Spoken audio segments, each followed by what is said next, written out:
عملت لحلمي عملت كثيرا وها قد حصل سهرت تعبت. ایمان والا ایک ایمان والے کے لیے آئینے کی طرح ہے. اللہ کے نبی علیہ الصلوۃ والسلام کی بات چھوٹی سی چھوٹی بات ہو، لیکن آدمی کے زندگی بدلنے کے لیے وہ چھوٹی بات کافی ہو جاتی. تو آپ علیہ الصلوۃ والسلام نے اس میں ایمان والے کو آئینہ کہا. بس اسی میں ہماری ہدایت چھپی ہوئی ہے. ہم صبح میں گھر پر سوئے ہوئے ہو اور اٹھتے اور اپنی دکان، ملازمت یا پڑھنے والا اسکول کالج جائے تو وہ نہا دھو کر کے سب سے پہلے آئینے کے سامنے کھڑا رہ کر کے وہ اپنے بالوں کو ٹھیک کرتا، چہرہ بناتا. تو اگر وہ آئینہ جس کے سامنے اپنے بال، داڑھی، چہرہ بنانے کے لیے، دیکھنے کے لیے کھڑا رہا، اگر وہ آئینہ صاف نہ ہو تو سب سے پہلے یہ کام کرے گا کہ وہ آئینے کو صاف کر دے گا. تو میرے آقا صلی اللہ تعالیٰ علیہ وآلہ وسلم یہ بیان فرمانا چاہتے ہیں کہ اسی طرح جیسے آئینہ صاف ستھرا رہتا ہے، اس پر دھندلا پن، گرد غبار تھوڑا سا بھی نہیں چلے گا. پہلے آپ اس کو صاف کر دیتے ہو تو آپ ایمان والے ہو، تو آپ اس آئینے کی طرح بالکل صاف ستھرے اور کلین رہو. آپ پر نہ کوئی اللہ کا حق باقی ہو، نہ بندے کا حق باقی ہو. اگر اللہ کا حق باقی رہا تو میں نے اس سے پہلے آپ کو سمجھایا تھا کہ اللہ تبارک و تعالیٰ 2 گناہ ایسے ہیں کہ وہ 2 گناہ کی سزا دنیا میں نقد دیتے، اللہ ادھار نہیں رکھتے. ان میں سے ایک گناہ جس کی سزا اللہ نقد دنیا میں دیتے وہ شرک کا گناہ ہے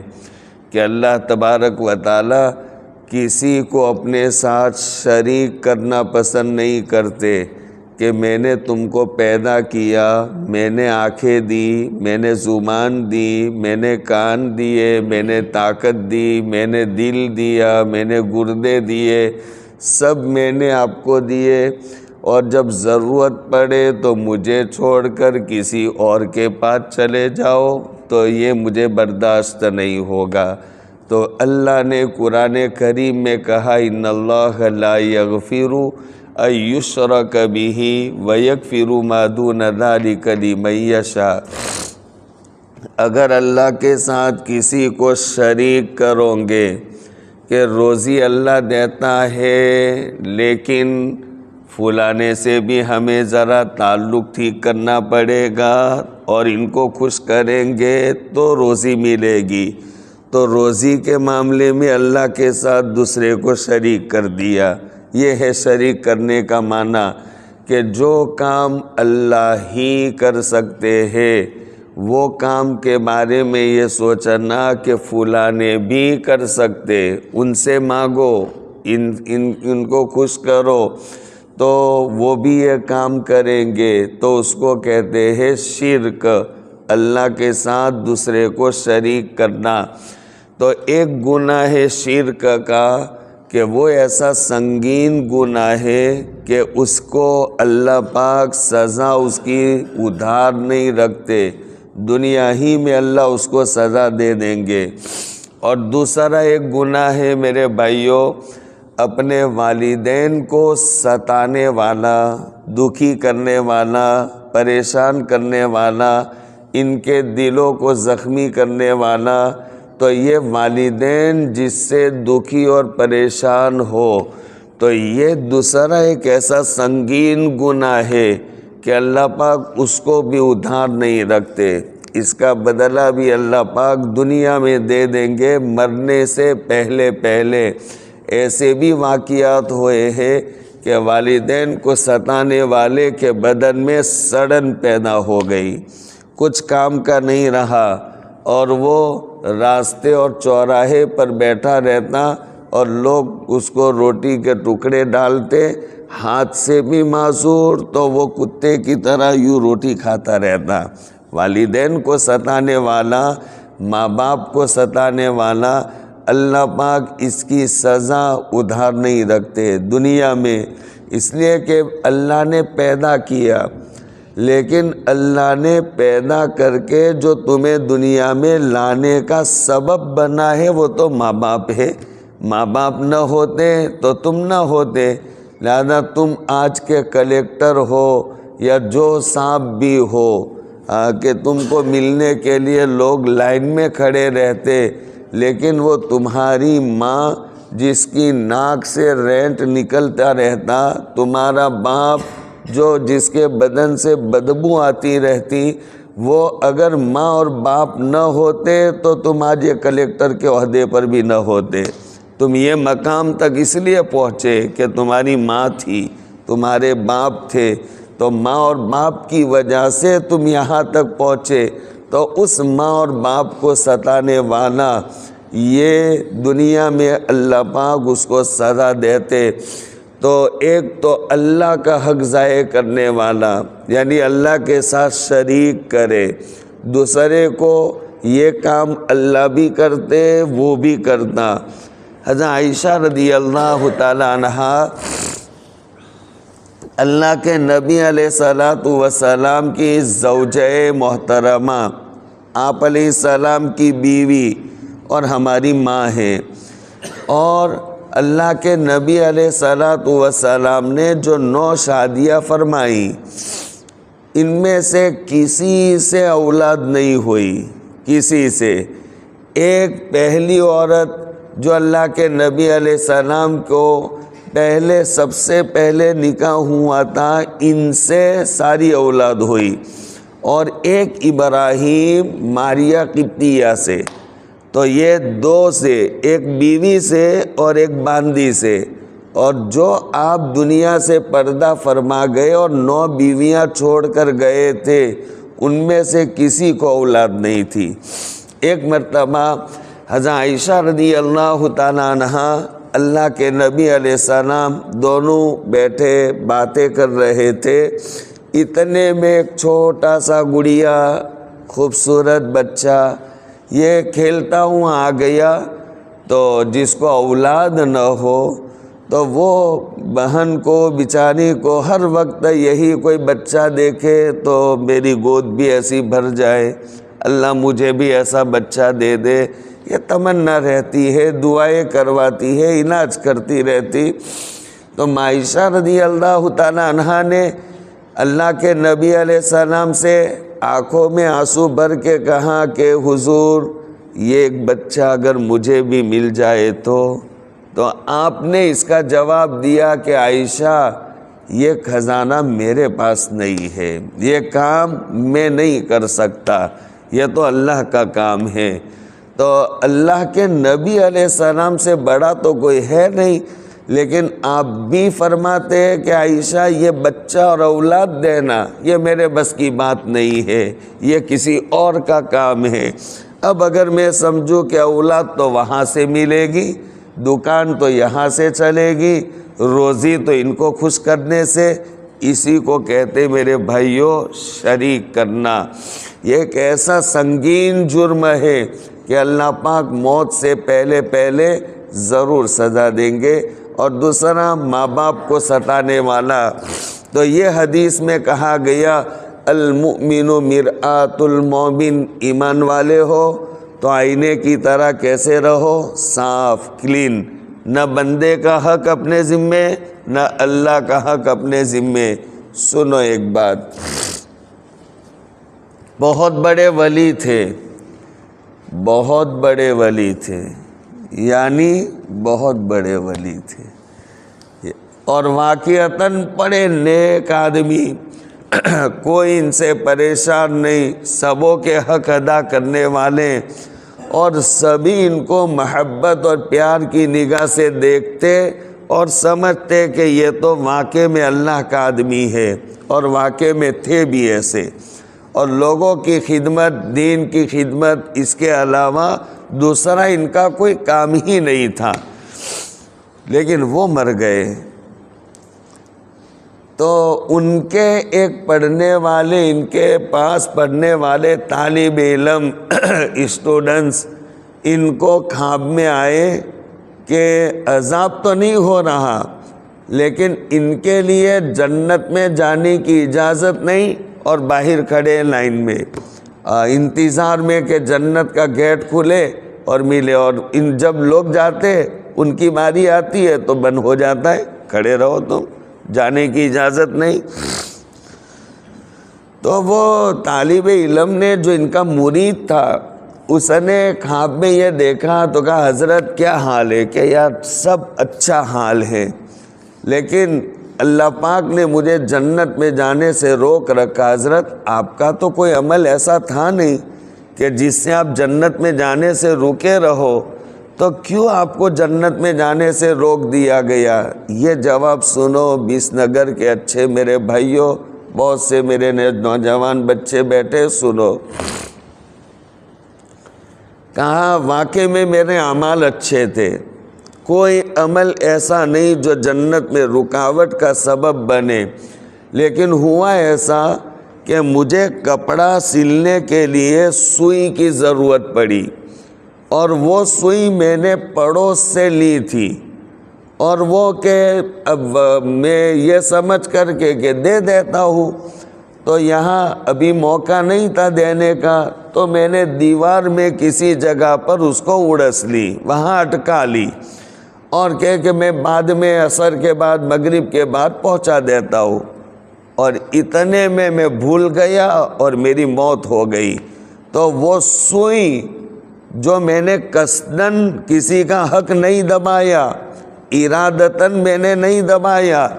وہ میں نے سلنے کے لیے لی تھی اور دینے کا ارادہ تھا، اور میں نے دیوار میں اٹکائی تھی کہ میں پڑوس کو دے دیتا ہوں، لیکن دینے کا موقع نہیں ملا اور میں مر گیا۔ تو وہ سوئی مجھے جنت میں جانے سے رکاوٹ بنی ہوئی ہے۔ سمجھتے ہو؟ بڑا عبرت والا واقعہ ہے۔ وہ طالب علم ان کا اسٹوڈنٹس یہ رات کو جب خواب دیکھا، صبح میں کھڑا ہوا تو وہ گیا اپنے استاد اور اپنے ٹیچر کے گھر، اور پھر کہا پردے میں ہو جاؤ، تو کہا کیا کام ہے؟ کہ مجھے ذرا کام ہے، گھر میں آنا ہے۔ تو جو دیوار کے بارے میں خواب میں بتایا تھا اس نے یوں ہاتھ پھیرا، یوں پھیرتے پھیرتے ایک جگہ پر وہ سوئی ہاتھ سے ٹکرائی، تو وہ سوئی لی اور پڑوس کو جا کر کے پڑوسی کو دے دی کہ وہ ہمارے حضرت نے آپ سے لی تھی اور دینا بھول گئے تھے، تو لو یہ سوئی، بات پوری ہو گئی۔ وہ رات سوئے تو خواب میں آئے اور کہا شکریہ،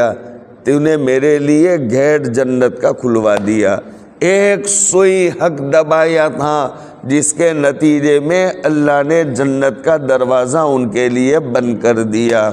اور ہم ہیں، باپ چلے گئے، باپ نے بنگلہ چھوڑا، بلڈنگ چھوڑی، جائیداد چھوڑی، پلاٹ چھوڑا، کاروبار چھوڑا، بہت کچھ چھوڑا، لیکن ہم نے وہ سب پراپرٹی کو اپنا حق سمجھ لیا، حالانکہ وہ میرا نہیں ہے، وہ میرے باپ کا ہے،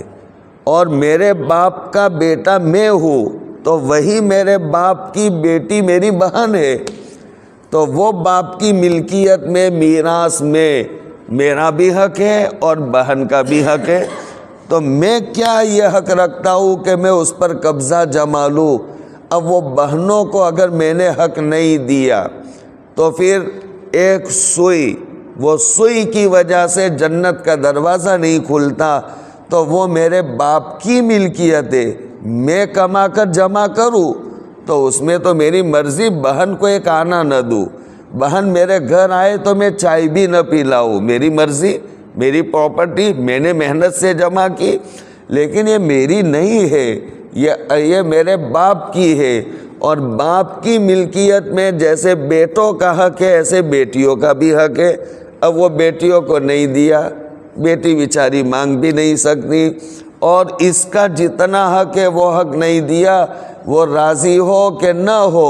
شادی کے ٹائم پر جا کر مومیرا کے نام سے آپ نے 1,00,000 2 لاکھ دے دیے، اور اگر کوئی مفتی صاحب کے پاس جاؤ تو وہ بیٹی کو باپ کی میراث میں سے 15-20 لاکھ ملتے اور یہ 1 لاکھ، اب وہ کیسے راضی ہوگی؟ وہ کیسے؟ اب یہ حق ایک تو جنت میں جانے سے رکاوٹ کا سبب بنے گا، اور میں نے 2-3 دن پہلے کہا تھا ایسا کرنے کی وجہ سے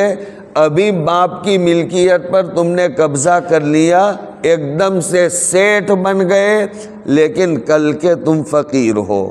کسی کا حق دبا کر، غلط طریقے پر مال پر قبضہ جما کر کوئی بھی آج تک دنیا میں مالدار نہیں رہا ہے، تو آپ بھی مالدار نہیں رہو گے، کل کے آپ فقیر ہو۔ اور وہ بہن کہ جو بہن بیچاری اپنا حق تو وہ نہ لینے کے باوجود بھی بھائی کا نام آئے تو منہ میں پانی بھر کر کے میرا بھائی، اور وہ دل سے دکھی ہے، وہ کل جو تم نے اس کا حق دبایا ہے وہ اتنی امیر بنے گی، اتنی امیر کہ آپ کو وہ بہن کی ضرورت پڑے گی، بہن کو آپ اپنے بھائی کی ضرورت نہیں پڑے گی۔ جس کا حق دبایا جائے اللہ پاک اس کو ترقی دیتے ہیں۔ اس لیے میرے بھائیوں، آج کا بس یہی سبق ہے، اللہ کے حقوق میں بھی ہم کیا رہے؟ صاف، بندوں کے حقوق میں بھی ہم صاف رہے۔ ایک بلی پالنے والی نیک عورت، نماز پڑھتی تھی، وہ روزہ رکھتی تھی، اچھی تھی، لیکن ایک بلی پال رکھی تو اس کا حق ہے کہ اس کو کھلانا، اس لیے کہ باغ میں آقا چلے گئے تھے، مشہور بات ہے، حدیث آپ نے سنی، باغ میں چلے گئے تو ایک بوڑھا اونٹ یہ میرے سرکار کو دیکھ کر کے ایک دم سے کھڑا ہو گیا اور بڑبڑاتا میرے آقا کے پاس آ گیا، اور جیسے کہ بچے کے سامنے باپ آ جائے تو وہ بچہ کیسا پیار سے اپنے باپ کو لپٹ جاتا ہے، وہ اونٹ بوڑھا ہو گیا تھا، ایک دم سے کھڑا ہو گیا اور آ گیا میرے آقا کے پاس، اور آ کر کے اپنی گردن آقا کے سامنے جھکا لی اور آنکھوں میں سے ٹپ ٹپ آنسو گرانے لگا۔ میرے آقا نے اس کے سر پر ہاتھ پھیرا اور پھر کہا کہاں ہے اس کا مالک، کہاں ہے، بلاؤ اس کو۔ بلایا اور کہا کہ یہ فریاد کرتا ہے مجھ سے کہ تم اس سے کام تو زیادہ لیتے ہو اور کھانا جتنا کام لیتے ہو اتنا نہیں دیتے، یا تو کام مت لو، اور کام لیتے ہو تو پھر اس کو جتنی ضرورت ہے اتنا کھانا بھی دیا کرو، حق ضائع مت کرو۔ یہ آقا نے بیان فرمایا، حق ضائع مت کرو۔ جانور گھر پر پالا، اس کا اگر حق ضائع کیا تو بھی پکڑے جاؤ گے۔ تو وہ بلی پال رکھی تھی تو وہ بلی کو چھوڑتی بھی نہیں تھی کہ روزی تلاش کرے، اور وہ اس کو جس کی جتنی ضرورت ہو اتنا حق بھی نہیں دیتی تھی کھانے کا۔ مر گئی تو دیکھا کہ جہنم کی آگ میں وہ جھلس رہی ہے ایک بے زبان جانور کا حق ضائع کرنے سے۔ اور آپ نے فرمایا وہ دیکھا اس عورت کو جو طائفہ تھی، فاحشہ تھی، اس کی زندگی ٹھیک نہیں تھی، لیکن میرا اللہ ہے جس کو معاف کر دے تو کوئی پوچھنے والا نہیں، اللہ شرک تو معاف نہیں کرے گا، لیکن اس کے علاوہ جو گناہ میرا اللہ کا معاملہ ہے وہ معاف کر دے تو مجھے کوئی اعتراض نہیں، میرے باپ کی جنت نہیں۔ کہ اللہ کسی کو دے تو پھر میں کہوں اللہ اس کو کیوں دی، مجھے نہیں دی، میری نہیں ہے، میرے اللہ کی۔ جس کو معاف کر کے جنت میں بھیج دے وہ اللہ کی مرضی کی بات۔ تو وہ جنگل میں ایک کتا، وہ بیچارہ پیاس کی وجہ سے تڑپ رہا تھا، اور وہ ایسی پوزیشن میں کہ جان وہ دم توڑ دے گا، تو اس نے بہت خلاصہ کے ہیلے تدبیریں کر کے اپنے جوتے اپنے موزوں کو کنویں میں ڈال کر، رسی نہیں تھی تو اپنی اوڑھنی کے ذریعے سے، اور پانی لے کر کے کتے کو پلایا۔ میرے آقا فرماتے میں نے اس کو جنت میں دیکھا، ایک جانور کا دل خوش کیا حق ادا کر کے، اللہ نے اس کے لیے جنت کے گیٹ کھول دیے اور زندگی کی بدماشیوں کو اللہ نے معاف کر دیا۔ اور اس نے ایک جانور کا حق ضائع کیا، اللہ نے اس کے لیے دروازہ بند کر دیا۔ اس لیے میرے بھائیوں، حقوق کے معاملے میں اور خاص طور پر بندوں کے حقوق کے معاملے میں ہم بہت غافل ہیں، بہت سست ہے۔ بھائی بھائی کا حق ادا نہیں کرتا، چچا بھتیجے کا حق نہیں، بھتیجا چچے کا حق ادا نہیں کرتا، ایک دوسرے کے بہت حقوق ضائع ہو رہے۔ اس سے دنیا میں بھی ہم دکھی ہوتے، آخرت کا مسئلہ تو الگ رہا۔ تو یہ حدیث میں کہا گیا المؤمن مرآۃ المؤمن، ایمان والا آئینے کی طرح صاف، حقوق اللہ میں اور حقوق العباد میں ابھی بھی اس حدیث کا مطلب باقی ہے۔ یہ میں نے صرف اس کا ایک مطلب بیان کیا، یہ مرآت کا ایک مطلب، دوسرا مطلب بھی ہے، تیسرا مطلب بھی۔ اس لیے میں نے کہا کہ آپ علیہ السلام کی ایک حدیث، ایک فرمان، چھوٹے سے چھوٹا ہو، اس میں اتنا پاور ہے کہ آدمی کی زندگی کو بدلنے کے لیے آپ علیہ السلام کی ایک بات اور ایک حدیث صرف سمجھ لینا کافی ہے۔ اللہ عمل کی توفیق عطا فرمائے۔ وآخر دعوانا الحمدللہ رب العالمین۔ عملت لحلمي عملت كثيرا وها